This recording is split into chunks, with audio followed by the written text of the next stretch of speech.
ఆ బంతి ఎలా వచ్చింది డైరెక్టర్? ఆత్మలకు మాత్రం ఆడుకోవాలని ఉండదా? దెయ్యాలు క్రికెట్ కూడా ఆడతాయా? మొన్న వరల్డ్ కప్ మ్యాచ్ లో బెట్టింగ్లు కూడా వేసినాయి తెలుసా? What are you talking? ఇంకోసారి టాకింగ్ అన్నమాట దెయ్యాలతో డేటింగ్ చేపిస్తాను. అయ్యా అలా అన్నావు బాగుంది.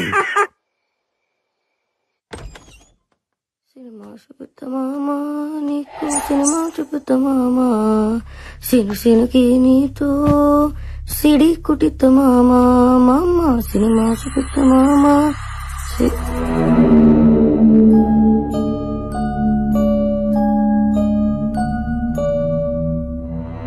సిను సినుకి నీ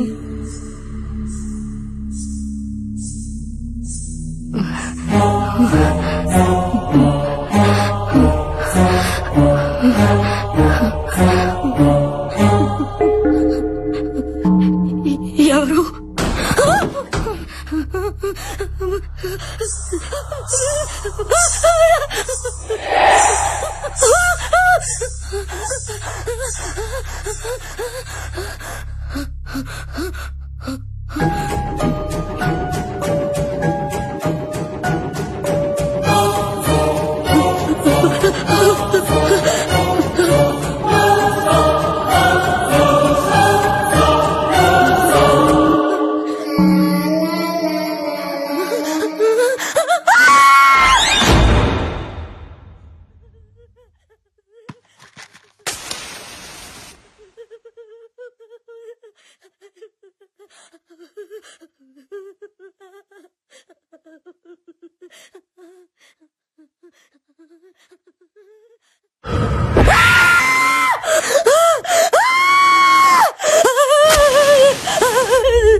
సినిమా చూపిస్తామా నీకు, సినిమా చూపిస్తామా. అందుకే ఈ ఆడపత్తుల రియాలిటీ షోకు రావద్దనేదే శివుడా. రే బొక్కల బాద్షా, ఇక్కడి నుంచి వెళ్ళకపోతే నీ బొక్కలని ఇరగదీసావేరా? నువ్వు నా పంచు మీద అంచు కూడా పీకలేవే. సీను సీను నీతో సీటీ కొట్టిస్తామా.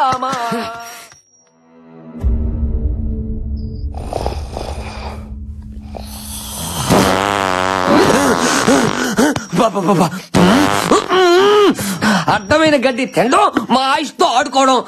అబ్బా అబ్బో ఏం తిన్నాడు. ఎక్స్ప్రై మొత్తం వీడు వదిలే గ్యాస్ కే అయిపోతుంది.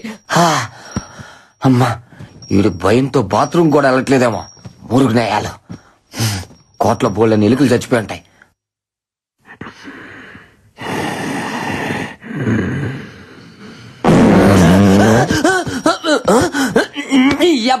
దెయ్యం ఈ కోట్లో లేదురా, అది సీట్లో ఉంది. దయ్యాలు మన దగ్గరకు రాకూడదంటే ఇలాంటి స్పెషల్ ఎఫెక్ట్లు ఉండాలి శివుడని మాటి వాళ్ళకి చెప్పి ఎలిమినేట్ చేపిస్తా. ఇలాంటి గబ్బునాయలు ఉన్నంత కాలం స్వచ్ఛ భారత్ స్వచ్ఛత ఉండదురా. ఇంకా నేను fan వేసుకోలే, కోటంతా బాగేది.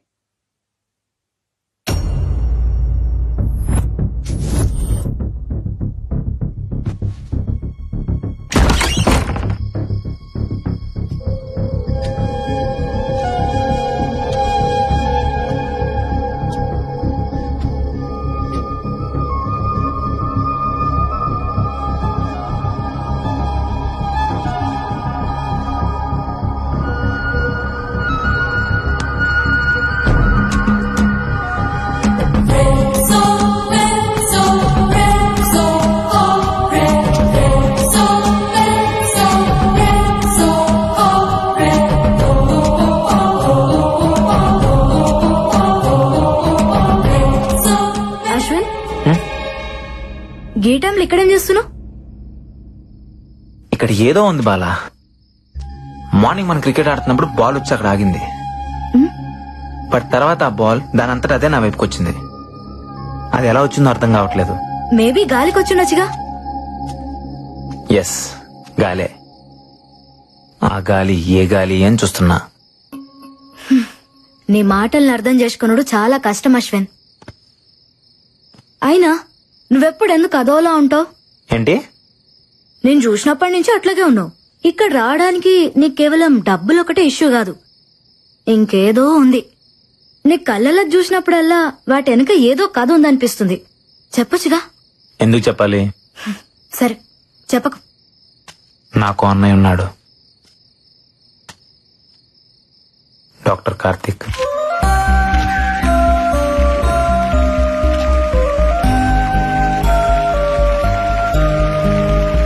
Congratulations doctor Karthik. I'm honoured sir. Thank you.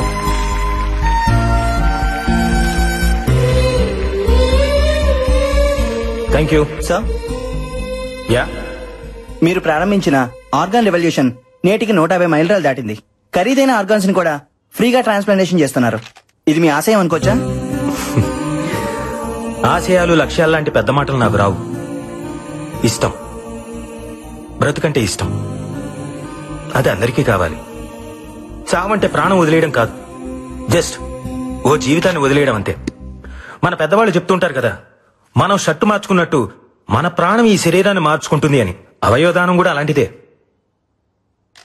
నీ గుండె నీతో ఆగిపోకూడదు, నీ ప్రాణం నీతోనే పోకూడదు. ఓ మనిషి నుంచి మరో మనిషికి, ఓ కంటి నుంచి మరో కంటికి వెలుగునిస్తూనే ఉండాలి, బ్రతుకునిస్తూనే ఉండాలి.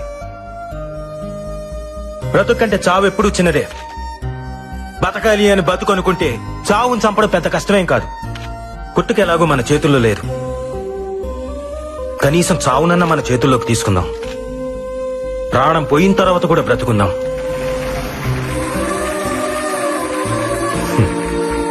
డాక్టర్ గారండి, అవయోదానం కొన్ని మతాల వాళ్ళు అంగీకరించారు కదండి. పైగా ఇది పాపం కదండి. ఈ మూఢనమ్మకాల వల్లే వరల్డ్ పాపులేషన్ లో మన దేశం సెకండ్ ప్లేస్ లో ఉంది. ఆర్గన్ డొనేషన్ లో మాత్రం లాస్ట్ ప్లేస్ లో ఉంది. మార్స్ కి మంగళ్యాన్ని పంపించి సైన్స్ లో ముందున్నాం, కానీ కామన్ సెన్స్ లో మాత్రం ఇంకా వెనకే ఉన్నాం. భగవద్గీత, బైబిల్, ఖురాన్, ఏ పవిత్ర గ్రంథమైనా చెప్పింది ఒకటే, ఒకడి కోసం కొట్టుకునేది గుండె కాదు, అది సమాజాన్ని కదిలించాలి. అట్లీస్ట్ మన చావు ఒక్క మనిషినైనా బ్రతికించాలి. దయచేసి ప్రాణాన్ని వృధాగా పారేయకండి, అది పనికొస్తుంది.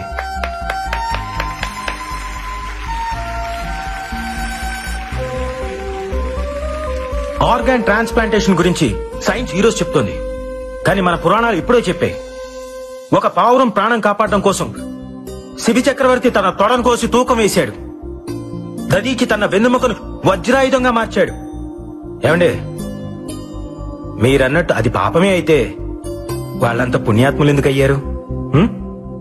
బ్రతికున్నప్పుడే వాళ్ళు ఆర్గాన్స్ డొనేట్ చేశారు, మనం చనిపోయిన తర్వాత అయినా చేయలేమా? చివరిగా ఒక మాట, మీ బాడీలో ఏ ఆర్గాన్ డొనేట్ చేశారో తెలుసుకోవచ్చా?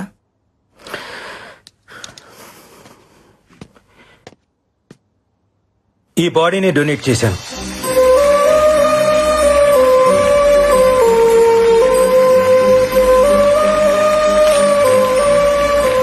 వీళ్ళిద్దరు ఎక్కడా?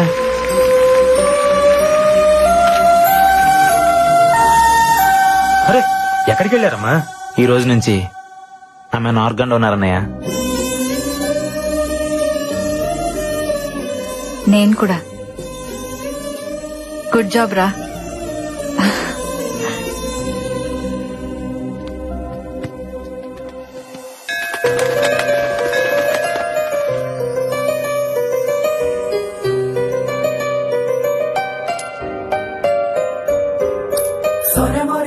దేవుణ్ణి నమ్ముతావా? నీకిదిమ్మని ఆ దేవుడు నన్ను పంపించాడు. మీరు దేవుడిని నమ్ముతారా? ఇది ఇవ్వమని నన్ను పంపించాడు. అలా ఎంతో సంతోషంగా ఉన్న టైంలో మా అన్నయ్య చనిపోయాడన్న వార్త విన్నాను. చంపేశారు. లాస్ట్ టైం మా అన్నయ్యని ఎక్కడ చూసానో తెలుసా? మహల్ బావిలో.